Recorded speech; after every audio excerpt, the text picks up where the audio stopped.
Super star Krishna, మంజుల, జయంతి నటించినటువంటి మాయదారి మల్లిగాడి cinema 1973 సంవత్సరంలో రిలీజ్ అయింది. ఈ సినిమాలో హీరో వచ్చేప్పటికి ఒక రౌడీ, చిల్లరమల్లగా తిరిగేటువంటి వ్యక్తి, నేరస్తుడు, ఖైదీ. ఇది ఈ సినిమాకి సంబంధించినటువంటి క్యారెక్టర్. ఇక జయంతి క్యారెక్టర్ వచ్చేప్పటికి ఒక ప్రాస్టిట్యూట్, వేశ్య. కానీ ఈ స్వభావం సినిమా రంగానికి నప్పదు. ఎందుకంటే హీరో అలాంటి క్యారెక్టర్స్ చేయడానికి ఒప్పుకోడు. అంటే రౌడీ క్యారెక్టర్స్కి ఒప్పుకోడు. హీరోయిన్ ఏమో ప్రాస్టిట్యూట్ క్యారెక్టర్స్కి ఒప్పుకోరు. కానీ వీళ్ళిద్దరూ కూడా ఆ శైలికి భిన్నంగా ఆ సినిమాలో చేయడం జరిగింది. మరొక విషయం ఏంటంటే ఈ సినిమా సూపర్ డూపర్ హిట్ అయింది. ముఖ్యంగా మీకు జైలు సన్నివేశాలకు వచ్చేవాడికి జయంతి నటించేటువంటి సన్నివేశాలు ఈ సినిమాకి ఒక ఆగిపట్టు. నవ్వుతూ బతకాలరా తమ్ముడు, నవ్వుతూ చావాలిరా అని చెప్పేసి మరి కృష్ణ నటించేటువంటి సన్నివేశాలు కూడా ఆ సినిమాకి ఒక హైలైట్గా చెప్పుకోవచ్చు. నెక్స్ట్ వచ్చేప్పటికి అల్లూరి సీతారామరాజు, వెరీ నెక్స్ట్ వచ్చారండి. అందరూ ఉదాత్తమైన క్యారెక్టర్లు అనుకోండి. వెరీ నెక్స్ట్ మళ్ళీ వచ్చేప్పటికి దేవదాసు.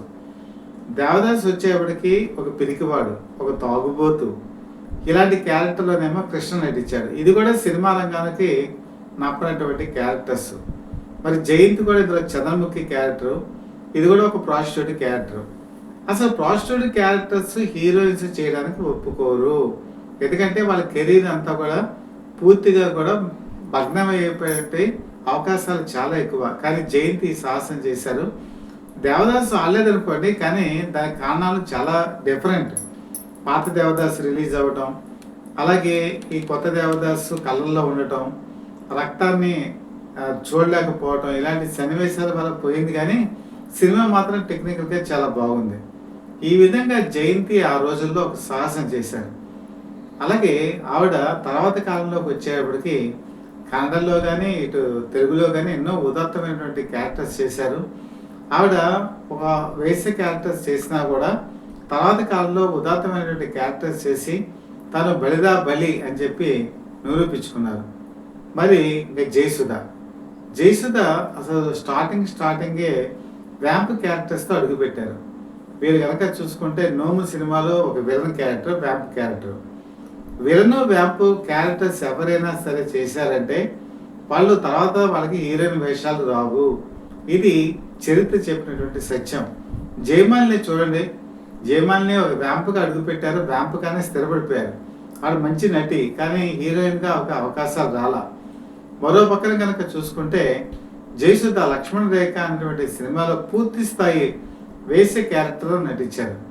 ఈ సినిమా చూసిన తర్వాత ఇండస్ట్రీలో పెద్దలందరూ కూడా అన్నారు, అమ్మాయి ఎందుకు ఈ వేషం వేసింది, ఈ వేషం వేస్తే ఆవిడకి హీరోయిన్గా అవకాశాలు రావు కదా అని చెప్పి అనుకున్నారు. కానీ నెక్స్ట్ సోగ్గాడు సినిమాలో సెకండ్ హీరోయిన్, ఆ తర్వాత హీరోయిన్ ఆవిడ అంచెలంచెలుగా ఎదుగుతూ వచ్చారు. కానీ ఆవిడ కలియుగ సీత అనేటువంటి సినిమాలో కూడా ఆవిడ ఏం చేశారు, మళ్ళీ ప్రాస్టిట్యూట్ క్యారెక్టర్ వేశారు. కానీ సినిమా రిలీజ్ అయ్యేటప్పటికి సెన్సార్ వాళ్ళు అబ్జెక్ట్ చేశారు.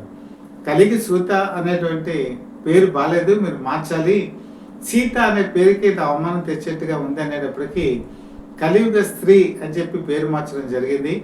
అందరూ అసలు చాలా బోల్డ్గా చాలా మోడర్న్ డ్రెస్సులు వేసి జయసుధ అసలు ఏంటి జయసుధ ఇలాంటి క్యారెక్టర్స్ ఇప్పుడు చేసింది అని అన్నారు. ఎప్పుడు 1978లోనండి వ్యవహారం. దాంతో మళ్ళీ జయసుధ మీద నీళ్ళు కమ్ముకున్నాయి.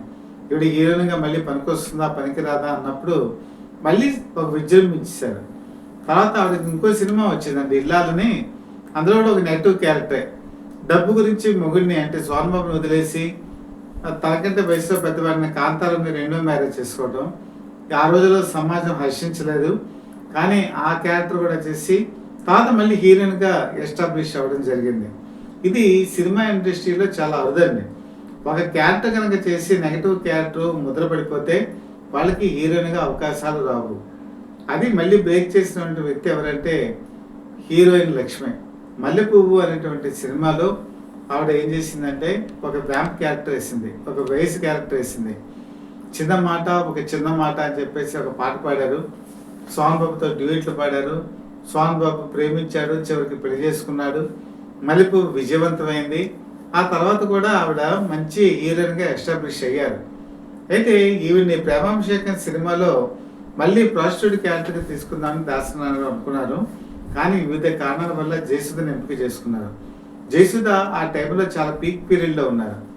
చాలామంది వద్దు, ఇప్పటికే మంచి లీడ్లో ఉన్నావు, నువ్వు మళ్ళీ వేసి క్యారెక్టర్స్ కనుక చేస్తే నీకు సినిమా అవకాశాలు తగ్గిపోతాయి, రేసులో వెనకబడిపోతావు అన్నా కూడా దాసరి నారాయణరావు మీద ఉన్నటువంటి అభిమానంతో చాలా చిన్న క్యారెక్టర్స్ 5 సీన్లు 6 సీన్లో ఉంటాయి, ఒక పాట ఉంటుంది అంతే. అందులో నటించింది. ప్రేమాభిషేకంలో మార్కులు కొట్టేసింది. శ్రీదేవి మార్కులంతా కూడా తనే తీసేసుకుంది. అద్భుతంగా తర్వాత హీరోయిన్గా కూడా రాణించింది. ఇలాగా కొంతమంది వేసి క్యారెక్టర్లు వేసి సక్సెస్ అయిన వాళ్ళు ఉన్నారు. కానీ మీరు అడగచ్చు, మరి ఎవరేసారండి? ఇంకానే భానుమతి వేశారండి. విప్రనారాయణలో దేవదేవి క్యారెక్టర్ వేశారు. తర్వాత ఆవిడ హీరోయిన్గా కూడా మంచి మంచి ఎస్టాబ్లిష్ చేశారు. అలాగే మీరు కనుక చూసుకుంటే మహానటి సావిత్రి కన్యాశుల్కంలో ఆవిడ కూడా ప్రాస్టిట్యూట్ క్యారెక్టర్ వేశారు. తర్వాత హీరోయిన్గా ఎస్టాబ్లిష్ అవ్వటం జరిగింది. అంజలిదేవి లాంటి వాళ్ళు కూడా వ్యాంప్ క్యారెక్టర్స్ వేసి హీరోయిన్గా ఎస్టాబ్లిష్ అయిన వాళ్ళే. అయితే ఇక్కడ విషయం ఏంటంటే, మీరు నిజం సినిమా కనుక చూసుకుంటే రాశి అప్పటి వరకు కూడా చాలా మంచి హీరోయిన్గా ఎస్టాబ్లిష్ అయ్యి మంచి క్యారెక్టర్స్ చేస్తున్నారు. తేజ మీద ఉన్నటువంటి నమ్మకంతో గోపీచంద్ పక్కన ఒక వ్యాంప్ క్యారెక్టర్స్ వేశారు. ఎంత వల్గర్గా వేశారంటే అసలు రాశి ఏంటి, వాళ్ళని క్యారెక్టర్ వేయటం ఏంటి అని చెప్పి అనుకున్నారు. కానీ రాశి అనుకున్నది ఏంటంటే, ఈ క్యారెక్టర్ వేయటం వల్ల ఆ రోజు జయసుధ లేకపోతే లక్ష్మి వీళ్ళు ఎలా డిఫరెంట్గా వెళ్ళారో తను కూడా ఒక డిఫరెంట్ వేలో వెళ్తాను, తనకి ఇంకా హీరోయిన్గా ఎస్టాబ్లిష్ అవుతాను అనుకుంది. కానీ అది దెబ్బ కొట్టింది. తర్వాత ఆవిడ కెరీరే పతనం అయిపోయింది. అలాగే కాంచన మస్క చీకటిలో మల్లె తోట వెనకాలని దేవుడు చేసిన మనుషులు ఈ సినిమాలో ఆవిడ వ్యాంపుగా నటించారు. ఆ పాటలో కూడా చాలా అసభ్యకరమైన దుస్తులు వేసుకొని ఆవిడ నటించడం జరిగింది. ఆవిడ కూడా ఇదే అనుకున్నారు, తను ఒక మోడర్న్ డ్రెస్ వేసుకున్నాను, మోడర్న్గా నటించాను అనుకున్నారు. కానీ ఆ తర్వాత ఆవిడ కెరీరు పతనం అయిపోవటం జరిగింది. ఇలాగ కొంతమందికి మంచి జరిగింది, కొంతమందికి చెడు జరిగింది. తులసి 4 స్తంభాల ఆడ సినిమాలో విజృంభించింది.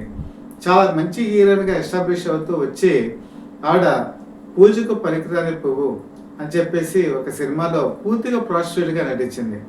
రేపులకు గురయ్యేటువంటి సన్నివేశాలు. ఈ సినిమా ఆవిడకి మంచి పేరు తెస్తారని అని చెప్పి అనుకుంది. కానీ ఆ సినిమా ఆవిడ కెరీర్ని దెబ్బతీసింది. తర్వాత మహానది క్యారెక్టర్లో మళ్ళీ ఆవిడకి ప్రాస్టిట్యూట్ క్యారెక్టర్ దొరికింది, ఆ క్యారెక్టర్ చేసింది. ఆ తర్వాత సినిమాల్లో ఆవిడ అంతర్ధానం అయిపోవటం జరిగింది. ఈ క్యారెక్టర్స్ కొంతమంది ఖర్చు వస్తాయండి. ఇప్పుడు రౌడీ వేషం వేసినా, దొంగ వేషం వేసినా కొంతమందికి అచ్చుబాటు రాదు. కానీ కృష్ణ మాత్రం దొంగ వేషం వేసినా, రౌడీ వేషం వేసినా ఆయన సూపర్ స్టార్గా పెరుగుందాడు. ఆయన మీరు చెప్పాను కదా, మాయదారి మల్లిగాల్లో రౌడీ వేషమే, కానీ అద్భుత విజయం సాధించింది. దేవదాస్లో తాగుబోతు వేషం వేశాడు ఆయన. కానీ ఆ తర్వాత సినిమా ఫెయిల్యూర్ అయినా ఆయన సూపర్ స్టార్ డమ్ములోకి వదిలిపెట్టలేదు, ఇంకా పైకి వెళ్ళిపోయాడు ఆయన. అలాగే జయసుధ, లక్ష్మి వీళ్ళు ఇలాంటి క్యారెక్టర్స్ వేసినా కూడా విజృంభించారు. ఇంకా జయంతి విషయం మీకు చెప్పాను.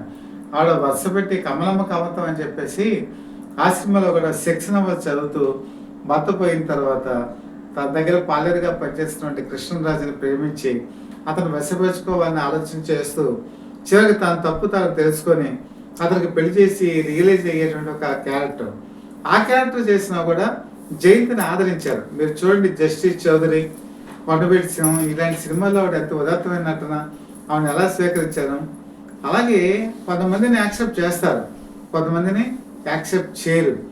ఈ సూత్రం ఎవరైతే వంట పెట్టించుకుంటారో, ఈ సూత్రం ఎవరికి లక్కీగా వంట పడుతుందో వాళ్ళు పైకి వచ్చారు, మిగతా వాళ్ళు మటా షేపారు అనుకోవాలా అంటే అంతే.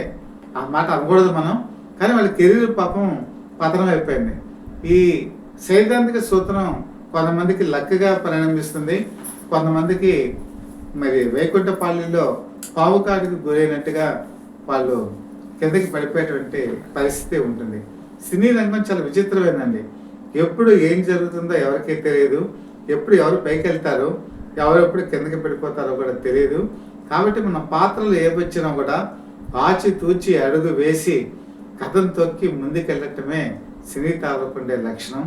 ఆ లక్షణం బట్టి వాళ్ళ విజయం అనేది వాళ్ళకి వర్తిస్తుంది. సత్యవాద పీపుల్ లైవ్ టీవీ మీకు చాలా ఆసక్తికర విషయాలు ఎప్పటికప్పుడు అందిస్తుంది. మీకు కనుక కంటెంట్ కనుక నచ్చినట్లయితే లైక్ చేయండి, బెల్ ఐకాన్ ప్రెస్ చేసి సబ్స్క్రైబ్ చేసుకోండి. మీ అమూల్యమైనటువంటి బ్లెస్సింగ్స్ మాకు అందజేయాలని చెప్పి మనస్ఫూర్తిగా కోరుకుంటూ మీ మిత్రుడు శ్రేయభిలాషి, అలాగే Satyavarta people live TV chief editor DVSS Krishnaprasad.